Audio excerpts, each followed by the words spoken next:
দর্শক, আপনাদের সবাইকে স্বাগত নন্দন সরাসরিতে। নন্দন সরাসরিতে আমি মইনুল ইসলাম আপনাদের সাথে যুক্ত হয়েছি আবহাওয়া বার্তা নিয়ে। জানাবো আজকের আবহাওয়া।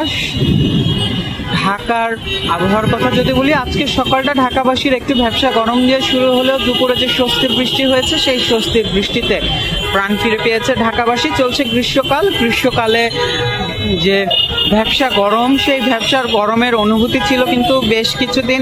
এরপরে যে বৃষ্টি বলয়ের মধ্যে ঢাকা সহ বাংলাদেশের বিভিন্ন অঞ্চল রয়েছে, সেই বৃষ্টি বলয়ের প্রভাবে ঢাকার আকাশ কিন্তু বেশ মেঘলা। এই মেঘলা অবস্থাতেই 89% আর্দ্রতা নিয়ে গরমের অনুভূতিটা একটু ছিল, কিন্তু বৃষ্টি হওয়ার পরে বেশ গরমের অনুভূতি কমেছে। বৃষ্টির পরে আবার প্রাণচঞ্চল হয়ে উঠেছে ঢাকার রাস্তাগুলো, মানুষ যাচ্ছে তাদের গন্তব্যে। আমরা যদি আজকের আবহাওয়া বার্তার কথা বলি, আবহাওয়া অধিদপ্তর থেকে আজকে সকালবেলায় জানানো হয়েছিল যে ঢাকার আজকের সকালের দিকের তাপমাত্রা একটু বেশি থাকবে, ভ্যাপসা গরম লাগবে, যদিও আকাশ মেঘলা থাকবে। তবে দুপুরবেলা বৃষ্টির পূর্বাভাস ছিল আবহাওয়া অধিদপ্তরের পক্ষ থেকে। সেই পূর্বাভাস অনুযায়ী বৃষ্টি হয়েছে।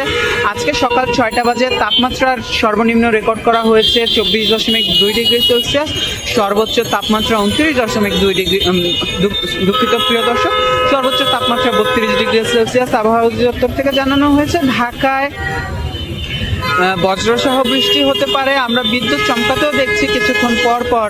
আর বাতাসের কথা যদি বলি, বাতাস এই আবহাওয়া অধিদপ্তর থেকে জানানো হয়েছিল 10 থেকে 15 কিলোমিটার বেগে বাতাস বয়ে যেতে পারে ঢাকার ওপর দিয়ে। এছাড়া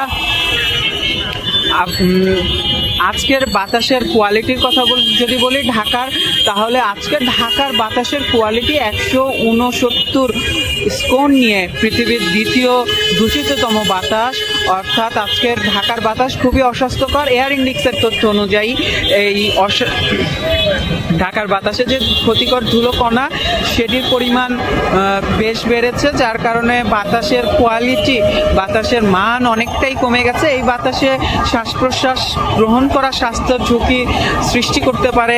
এছাড়া যারা শ্বাসতন্ত্রের বিভিন্ন রোগে যারা আক্রান্ত, তাদের জন্য খুব বেশি স্বস্তিদায়ক হবে না আজকে ঢাকার বাতাস। আমরা দেখি যে ঢাকার রাস্তায় যে যানবাহন, বিশেষ করে ফিটনেসবিহীন যানবাহনগুলোর থেকে নির্গত যে কালো ধোঁয়া, সেটি কিন্তু ঢাকার বাতাসকে অস্বাস্থ্যকর করে তোলে। এছাড়া বিভিন্ন যে নির্মাণ কাজ, সেই নির্মাণ কাজের কারণে বাতাসে ধুলোবালির পরিমাণ বেড়ে যায়, যেটিও ঢাকার বাতাসকে বেশ দূষিত করে। বিশেষ করে শীতের মৌসুমে আমরা দেখি ঢাকার বাতাস কিন্তু এবার শীতের মৌসুমে বেশ কয়েকবার খুবই অস্বাস্থ্যকর হয়ে উঠেছিল, যা স্কোর 300 ছাড়িয়ে গিয়েছে, যা দিল্লির থেকেও বেশি। দিল্লি কিন্তু পৃথিবীর সব থেকে দূষিততম বাতাসের তালিকায় সবসময় প্রথম সারিতে থাকে। সেটিকেও কিন্তু আমরা বেশ কয়েকবার শীতের মৌসুমে পেছনে ফেলেছি। আজকের ঢাকার বাতাস 169 নিয়ে দ্বিতীয় অবস্থানে রয়েছে। এছাড়া যদি বাংলাদেশের সমগ্র বাংলাদেশের আবহাওয়া বার্তার কথা বলি, আবহাওয়া দপ্তর থেকে জানানো হয়েছে যে বাংলাদেশের 8টি অঞ্চলে ঝড় হতে পারে। যশোর, খুলনা, বরিশাল, পটুয়াখালী, কুমিল্লা, নোয়াখালী, কক্সবাজার এবং চট্টগ্রাম সহ বিভিন্ন অঞ্চলে বৃষ্টি এবং বজ্রসহ বৃষ্টির পূর্বাভাসের কথা জানিয়েছে আবহাওয়া অধিদপ্তর। এছাড়া জানিয়েছে যে 45 থেকে 60 কিলোমিটার বেগে বাতাস বয়ে যেতে পারে।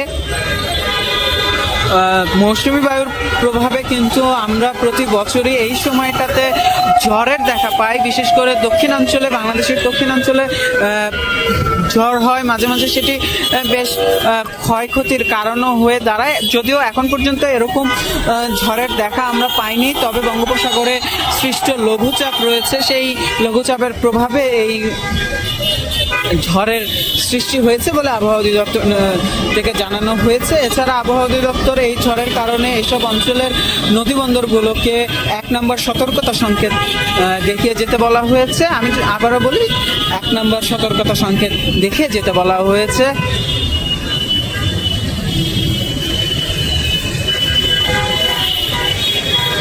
এই মুহূর্তে ধান কাটার মৌসুম চলছে। হাওড় অঞ্চলগুলোতে ধান কাটা হচ্ছে, কৃষকরা তাদের কষ্টের ফসল ঘরে তুলছেন। সেই ফসল ঘরে তোলা প্রায় শেষ হয়েছে। এর মধ্যে যে বৃষ্টি, এটি কিন্তু কৃষকের ধান তোলার প্রক্রিয়াকে বেশ ব্যাহত করতে পারে এবং ধান তোলায় বেশ সমস্যার সৃষ্টি করতে পারে। যদিও কৃষি মন্ত্রণালয় থেকে জানানো হয়েছে এবং কৃষি সংশ্লিষ্ট দপ্তরগুলো থেকে জানানো হয়েছে, কৃষকরা বৃষ্টির আগেই ধান ঘরে তুলতে পারবেন বলে তারা আশা করছেন।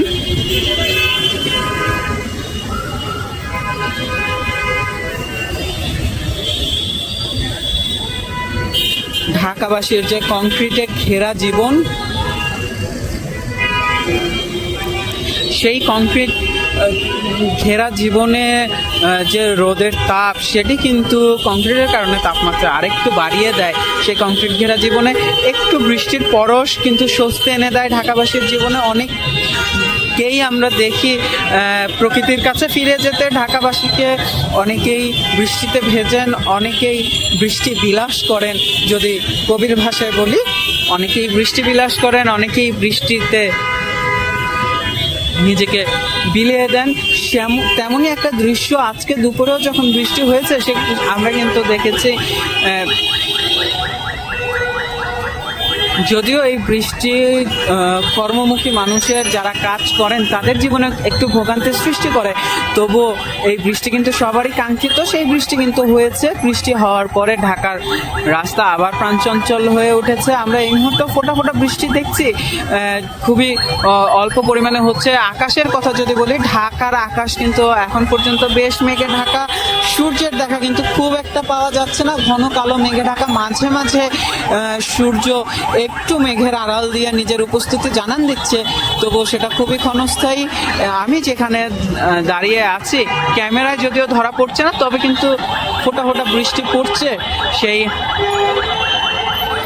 যদিও নিচে যারা চলাচল করছেন তারা কিন্তু সেই বৃষ্টি নিয়ে খুব বেশি চিন্তিত নন, কারণ যেহেতু খুব বেশি বৃষ্টি হচ্ছে না, তারা খুব বেশি চিন্তিত নন। আবহাওয়া অধিদপ্তর থেকে জানানো হয়েছে আগামী 5ই মে পর্যন্ত ঢাকা সহ বিভিন্ন অঞ্চলের আবহাওয়ার পরিস্থিতি এমনটাই থাকবে। মেঘে ঢাকা থাকবে, মেঘের আনাগোনা আকাশে বেশ থাকবে। মাঝে মাঝে বৃষ্টি হবে, মাঝে মাঝে বজ্রসহ বৃষ্টি হবে। বাতাসের গতি 10 থেকে 15 কিলোমিটার, মাঝে মাঝে এই গতিও ছাড়িয়ে যেতে পারে আবহাওয়া অধিদপ্তরের বার্তা অনুযায়ী। তবে দক্ষিণাঞ্চলে এখন পর্যন্ত বড় ধরনের কোনো ঘূর্ণিঝড়ের আভাস আবহাওয়া অধিদপ্তর থেকে জানানো হয়নি।